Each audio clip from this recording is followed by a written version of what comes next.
Qonnaan bultoonni miiliyoonotaan lakkaa'aman aduu waliin obboroo bahanii mala kaakilee fi abaabilee isaaniin qotuun oomisha walitti qabanii lafa heektaara xiqqoorraa ofii isaanii hawaasaa fi biyya nyaachisanii jiraachisaniiru.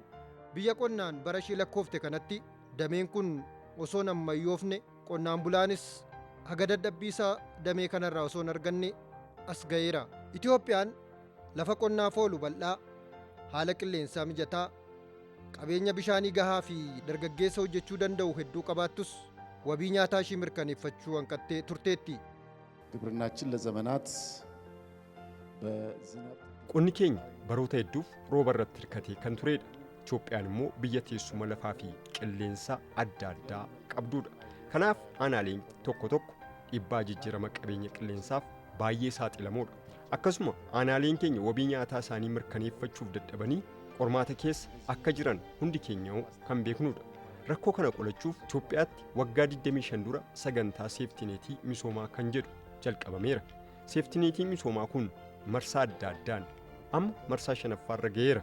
Dhimmoota ijoo sababoota rakkoo wabii nyaataa mirkaneeffachuu dadhabuu irratti xiyyeeffatee hojjechaa tureera. መንስኤ የሆኑት ነገሮች ላይ ትኩረት አድርጎ ሲሰራ ቆይቷል። የትኛውም ዓለም ላይ ተፈጥሮም ይሁን የሰው ሰራሽ addunyaan bakka kamittiyyuu rakkoowwan uumamaaf namtolcheen ni mudatu. Biyyoonnis hawaasa rakkoo kana qolachuu danda'anii fi rakkoof hin jilbeenfanne ijaaruu irratti xiyyeeffatu. Hojii guddaan nuun hojjechaa jirrus kanuma. Rakkoowwan mudachuu ni danda'u. Kanaaf hawaasa rakkoo kanaaf hin jilbeenfanne uumuun barbaachisaadha. Hawaasa cimaa akkasii akka uumnuuf irratti hojjechaa jirra. Kanaafis haalota mijatoo uumuu fi barbaachisoodha jedhaman irratti xiyyeeffachuun hojjechaa jirra. Keessattuu kalaqa hojii qonnaa fi kanneen irratti qabeenya qabnu adda baasuuni. Qabeenya kana irratti immoo haala mijataa uumuun hawaasni keenya fayyadamee ofiifis misoomee gara biyyattiis karaa guddisuu ni mijeessina. Gama biroon lammiilee haalota baay'ee rakkisoo keessa jiran kan itti fufiinsaan deeggaraman jiru. Hawaasni as jiru yoo misoomee fi guddate kanneeniif qaqqabamummaan salphaataa jechuudha. Kanaaf biyyi keenya of dandeessee qabeenya uumameen guddattee of bira dabartee biyyoota biraa gargaaruuf humna ishee dandeessisu qabdi. Uummata ishee yoo qindeessite qabeenya uumamaa ishee sirriitti adda baasuun yoo fayyadamuu dandeesse Itoophiyaan of bira dabartee kanneen biroo deeggaruuf humna ishee dandeessisu qabdi yaada jedhuun hojii kana hojjechaa kan jirrudha jechuudha. ይሄ ስራ እየተሰራ ያለ ማለት ነው።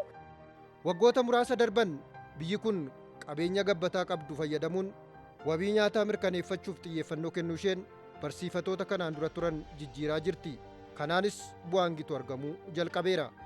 Kanaaf immoo misoomni qamadii, ruuzii, fuduraa fi muduraa maaddii guutuu fi eegumsa naannoo akka fakkeenyaatti kan eeramudha. የለውጥ መንግስታችን Mootummaan jijjiiramaa dameelee dinagdee shanan xiyyeeffannoo olaanaa argatan keessaa qonna tokko taasisuun kallattii hojii kaa'eera. Kanuma bu'uureffachuun erga hojii jalqabne as kallattiiwwan imaammataaf tarsiimoowwan gurguddoo akkasumas inisheetiivoota seenaa jijjiiran qopheessuun yeroo gabaabaa keessatti bu'aawwan baay'ee abdachiisoo galmeessaa jira. Kana keessaa akka galmaatti xiyyeeffannoon kan irratti hojjetamaa jiru wabii nyaataa fi sirna nyaataa mirkaneessuu, oomishtummaa alaa galan kan bakka bu'an oomishuu, dandeettii alergii keenya guddisuu fi carraa hojii bal'aa uumuudha. ትኩረት ተሰጥቶ እየተሰራ ያለ ዘርፍ ነው።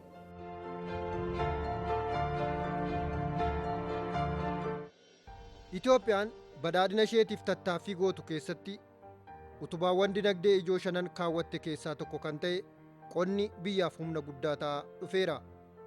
Qonni wabii nyaataa mirkaneessuun oomisha bakka bu'aa dabaluunii fi galii alaa argamsiisuun caalaatti utubaa dinagdee biyyaa ta'uusaa dhugoomsuu jalqabeera.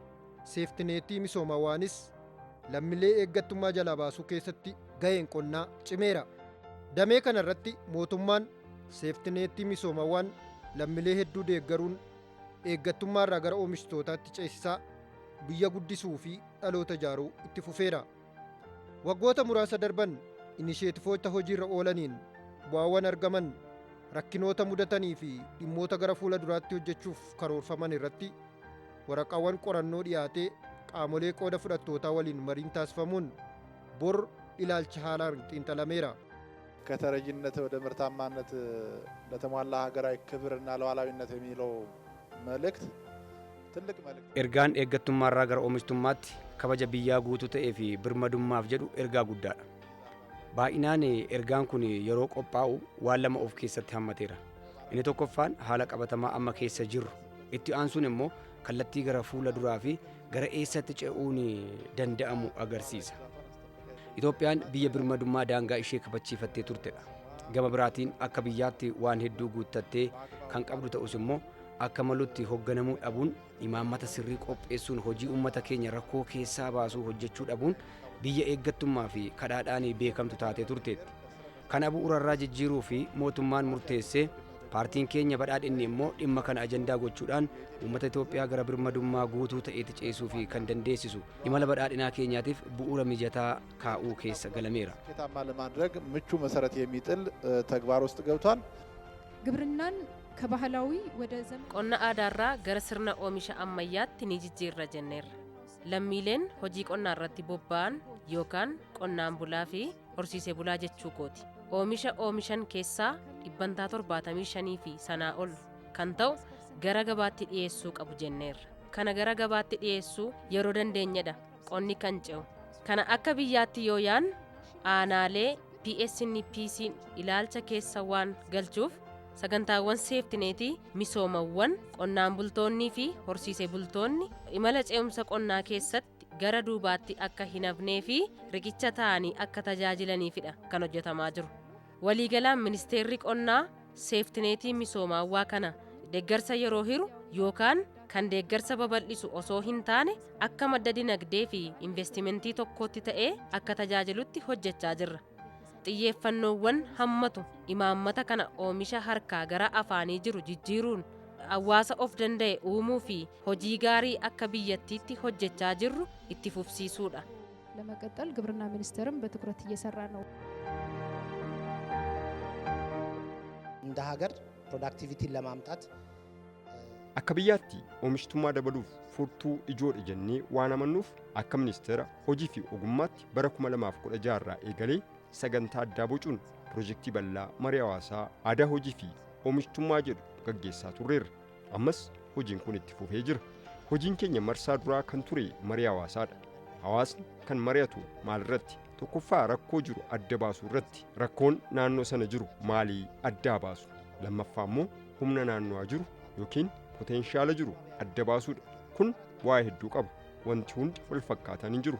Tokkoon aanaalee humna aanaalee biroo irraa adda isaan godhu qabu. Aanaan tokko aanaa biraa irraa waan ittiin adda ta'u kennaa addaa uumamaan kennameefii ni qaba. Marsaa kana keessatti aanaalee filataman dorgommiitti galchuuf pirojektiin bocameera. Itti aansee tokkoon aanaan waan adda isaan taasisu irratti hundaa'uun yaada pirojektii daldalaa yookiin biizinasii fooyya'aa ta'e dhiyeessuun akka dorgoman gochuuf sochii eegaleerra.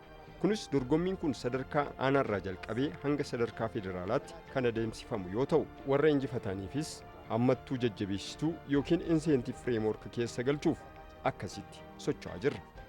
እንደዚሁ እንቅስቃሴ ጀምረናል። Yeroo ammaa fooyya'insa imaammata sirna dinagdee damdaneessa Itoophiyaan taasisteen qonni hawaasa hundaa kan cimsu kallattii guddina dinagdee kana keeku bu'aa bara dhufuu kan dhiyeessuu fi wabii birmadummaa nyaataa ijoo ta'aa dhufeera. ከተረጂነት ወደ ምርታማነት ተብሎ የተቀረጸውን ኢኒሼቲቭ ወስደን akka naannootti inisheetivii eeggattummaarraa gara oomishtummaatti jedhamee bocame fudhannee tattaaffii guddaa keessa galleerra. Jalqabaa inisheetivii kana naannoo keenya qabeenya yookiin poteenshaalli jiru maalii kan jedhu adda baasuun jalqabne. Fayyadamtoonni seeftineetii nuyi hojjennee jijjiiramuu ni dandeenya. Lageen isin hin agarre qe'ee keenya turaniiru. Haalli qilleensaa waan hunda ittiin oomishuu dandeenyu naannawa keenya jira. Isin damma hin agarre, re'oota, hoolota hin agarre. Sin kan agartan qamadii qofa ta'uu danda'a. Hanga jechuutti gahaniiru. Kanaanis qabeenyi yookiin humni jiru akka sirriitti adda baasnu nu agarsiisaniiru. Haala kanaan walii galuun gara hojiitti gallee jechuudha. Akka Oromiyaatti abbootii warraa 245,045 ol eeggattummaa seeftineetii irraa ceesisneerra.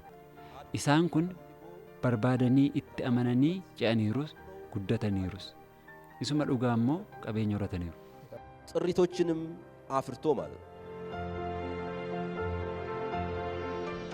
እንደ አማራ ክልል ወደ 650 ሚሊዮን ተዘዋዋሪ akka naannoo Amaaraatti mootummaan naannichaa liqii gara miliyoona 605 haala mijeessuun gumaacha kan godhe yoo ta'u dabalataan deeggarsa mootummaa irraa argamuun alattis dhaabbilee faayinaansii waliin haasa'uudhaan fayyadamtoonni akka humna isaaniitti liqii fudhachuudhaan hojjechuu akka danda'an taasifameera. Dhugaa dubbachuudhaaf baay'een isaanii liqii fudhatan kanaan hojii qonnaa kanneen akka midhaan gosa adda addaa oomishuu, fuduraaf kuduraa oomishuu akkasumas oomishoolee biroo galii argamsiisuu danda'an oomishuun milkaa'aniiru. Fayyadamtoota sagantichaa kanneen keessaas warri qabeenya horachuun liqaa fudhachuun hedduun deebisaa jiru. Akka naannichaatti haala kanaan kanneen sagantaa kana keessaa bahan yookaan eebbifaman hedduu qabna. Qabeenya kana erga fudhatanii booda beellada furdisiisuu, horsiisa beelladaa fi hojiiwwan qonnaa biroo irratti keessaayyuu bara 2017 hojii hedduu hojjetameen qabeenyi kun akka waan biroof hin oolle akka qabeenya irraa ooluu fi qabeenya itti horachuun akka eeggatamummaa jalaa ba'an hojii bal'aan hojjenneerra. Naannoo Amaaraatti hanga gandaatti gadi bu'uun haala kanaan hojjechuun lammiileen eeggatummaa irraa gara of danda'uutti akka ce'an hojjetamaa kan jiruu fi bu'aanis kan itti argamedha. ሸጋገሩ እየተደረገበትና ውጤት የመጣበት ነው።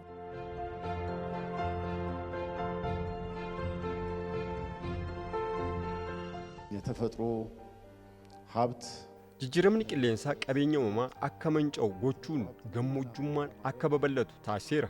Kanarraa kan ka'e oomishtummaan hir'achuu fi wantoonni hawaasni wabii nyaataa akka hin mirkaneeffanne sababa ta'an dabalaa dhufuun aanaaleen kunniin bakka tokko tokkotti yeroo dheeraaf deeggarsaan jiraataa turaniiru. Sagantaan kun erga jalqabame as rakkoolee bu'uuraa kanneen irratti xiyyeeffachuun jalqaba hojii eegumsa naannoo ittaan sun immoo naannichi erga misoomee booda balaa hongee dandamachuuf keessattuu misooma bishaanii fi jallisii irratti xiyyeeffatee hojjeteera. Misooma jallisii kana booreeffachuun misooma qonnaa fi beeladaas akka misoomanii fi hawaasni gargaarsa argachuurraa gara oomishtummaa bu'aa qabeessaatti akka ce'uuf bu'uura cimaa kan kaa'edha. መሰረት የጣለ ፕሮግራም ነው። Har'a akka biyyaatti tattaaffiiwwan qindaa'oon lafarra facaafamuun biqilaa jiru. Qonna ammayyeessuun oomishtummaa qonnaan bulaa akka dabalu qonnaan bulaa deeggaruun jijjiiramni qabatamaan argamuu eegaleera. የኑሮ ማሻሻያ የውሃ መጠቀሚያ ኤችዲቢ ቱቦ sagantaan fooyya'insa jireenyaa akkam bishaanitti fayyadamuuf deeggarsa ujummoo HDPI naaf taasiseera. Anis kana fayyadamuun hojii qonnaa hojjedhee oomisha irraa fayyadamaa ta'eera. Baajaajii 2 ittiin bitadheera. Bara kana immoo timaatimii oomishuun saanduqa 400 gabaaf dhiyeesseera. Kanaanis haadholii re'ee gara 10 bitadheera. Kanaaf baay'ee gaariidha. Bishaan ga'anis jira. Kan barbaachisu yaada gaarii qabaachuun cimanii hojjechuudha. ጎበዞ ነው በርቶ መስራት ነው። ሴፍትኔቲ hojjetaa ture qara ጊዜ dura ሴፍትኔቲ kana hojjedhu waan takka illee hin qabu. Aga ሴፍትኔቲ galee jedhetti isa siinqee baankitti qusadhaa ka fudhadhu ji'aan qusataa jedha. Aga qusadhee jedhetti irraan dabalee re'ee bitadhe. Re'ee aga bitadhee jedhee jibicha bitee. Aga jibicha bitee ka'ee bara 2017 gurguradhee ganna kana ammoo deebee oolcha 3 hojjedhee 700 ho'iitti gurguradhe. 700 ho'iisanii keessaa hanqara waan takka hin qabu. Aga timirtii fixadhee jedhe waan takka dhabee hojii kanas seene waan ta'eef 700 argadhe baajaajii bitadhe. Doolfiinii bitachuu qabaa jedhee karoorseera. Galata ሴፍትኔቲ galata mootummaa kanaa. ወደ 11 ዓመት ይሆናል መቶ ምናምን ማንጎ Maangoowwan 100 ta'an kan erga dhaabamanii waggaa 11 guutan qaba. Ammas gara 60 kanan dhaabee jira. Dabalataan burtukaan 20 fi mandariinni 10 jira. Loomii fi mandariinnis jira. Kana kilaasteraan adda baasnee hojjenneerra. Amma akka muuxannoottis ilaalamaa jira. Kan kanaan dura mootummaan deeggaramaa turre nutu akkas hojjedhaa jennee ollaa fi naannawa keenya muuxannoo keenya qoodaafii jirra. Kanaan dura kanneen callisanii nu ilaalaa turan amma hojii kana jalqabaniiru. Nutis waan isaan barbaadan kennaafii jirra. እንገኛለን ማለት ነው። Sagantaaleen eksteenshinii qonnaa beekumsawwan haaraa naannawaa baadiyyaan gahuun waldaaleen hojii gamtaa qonnaan bultootaaf haala gabaa mijeessuun guddinni qonnaa bifa biyyaa akka qabaatu taasisaniiru. ግብርና ሚኒስቴር kana cimsuuf ministeerri qonnaas ciminaan hojjechaa jira. Ministeerri qonnaa sagantaa seeftineetii misoomaa deeggarsa bira darbee lammiileen of akka danda'anii fi oomishtummaa biyyattii keessatti ga'ee isaanii akka baatan hojjechaa jira. Sagantaan kunis oomisha qofa osoo hin taane bu'a qabeessa akka ta'uu fi fooyya'insoota imaammataa fi adeemsota hojii adda addaa diriirsuun hojjechaa jirra. Galmiif kallattiin imaammata kanaa kan duraanii lammiilee eeggattummaa irraa gara oomishtummaatti ceesisuudha. Kaayyoo guddaan kallattii imaammata kanaa kanneen deeggarsa argatan seeftineetiin akka turan osoo hin taane of danda'anii oomishuu akka danda'an haala mijataa uumuudha. Haaluma kanaanis haala mijataa uumuu irratti hojii hedduun hojjetamaa jira. Kana keessaas hojiin fayyadamtoota teekinooloojii dhiyeessuu fi dhaqqabamummaa isaanii irratti bal'inaan hojjetamaa jiru kan jalqabatti eeramuudha. Dhiyeessiin teekinooloojii namoota horsiisa beelladaa irratti bobba'anii fi akka ka'umsaatti hojjetamaa jira. Kan biraan immoo liqii mijeessuudha. Akka waliigalaatti damee qonnaa yoo ilaallu dhiyeessiin liqa ga'aa ta'e jiraachuu yoo baateyyuu amala lammiileen sagantaa kanarratti fayyadamoo ta'an jiddugala godhachuun dhiyeessiin liqaa akka jiraatu hojiiwwan hojjetamaa jiru. እንዲኖር ስራዎች እየተሰሩ ነው ያሉት። ክቡር ጠቅላይ ሚኒስትራችን እንግዲህ ከተረጅነት Ministeerri muummee keenya inisheetiivii eeggattummaarraa gara oomishtummaatti jedhu jalqabsiisuun isaanii ni beekama. Inisheetiivii kanaan keessattuu lammiileen keenya seeftineetii irratti hirkatanii jiraataa turan hir'isuun hojjechuun misoomsuun akka danda'amu akkasumas biyyas jijjiiruu kan dandeessisudha. Kanaaf waan sooshaal seeftineetii jennu caalaa ikoonoom inkluushin yookaan dinagdee hammatan hawaasni keenya dinagdee keessatti ga'ee olaanaa akka qabaatu taasisuudha. Dargaggeessa humna qabu waan qabnuuf dargaggoota keenyaaf carraan hojii akka uumamu taasisuudha.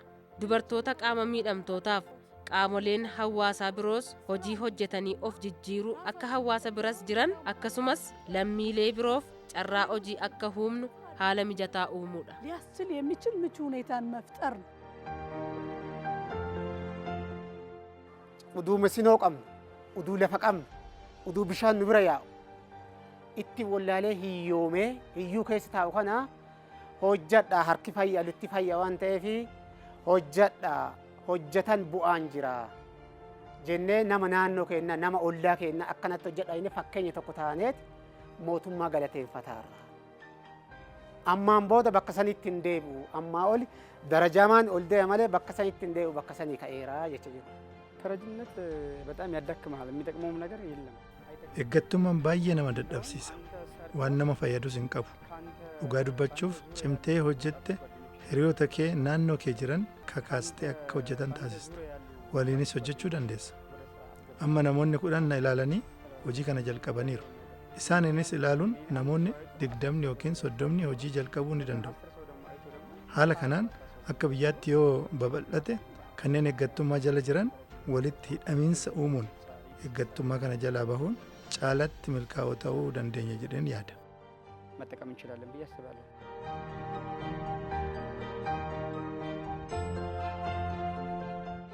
ድህነት ሊቀረፍ hiyyummaa dhabamsiisuu fi karaa suutaan osoo hin taane ijaaramnee fi qindoofnee karaa baay'ee ariitii qabuun ta'uu qaba. Haala kanaatiin karaa qindaa'aa ta'eetiin eeggattummaa hambisuu qabna. Paartiin keenya gara badhaadhinaatti ce'uun kan danda'amu akkasittidha jedhee amana. Kallattiin lammaffaan eeggattummaa irraatii gara oomishtummaatti haalli ittiin ce'uun danda'amu karaa hojii kalaqaan itti dabalamee fi qabeenya qabnu yookaan immoo humna qabnu hunda duguugnee fayyadamuudhaanidha. Kunis ta'uu kan danda'u kalaqa itti dabaluun qabeenya naannawaa hunda jiru haalaan dhimma itti bahuun hundi keenya qabeenya naannawaa keenya jirutti fayyadamnee badhaadhuu ni dandeenya jennee yoo gara hojiitti galledha jedhee amana. Paartiin keenya kana gochuu fi aadaa fi duudhaalee gaggaarii biyya keenyaa bu'uura godhachuun akkasuma maloota mandhalee fayyadamuun bifa baay'ee ariitii qabuutiin raawwachuu qabna. ፓርቲያችን ያምናል። በቅርቡ ሜቢ 2 ዓመት ገደማ ላይ dhiyeenya kana keessattuu waggoottan lamaan darban kana mootummaan keenya inisheetiivii caalaatti hojii kana cimsu eeggattummaarraa gara oomishtummaatti kan jedhu jalqabeera.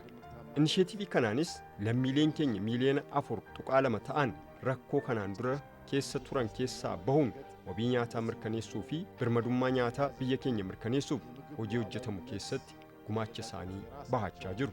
አስተዋጽኦ እያደረጉ ይገኛሉ።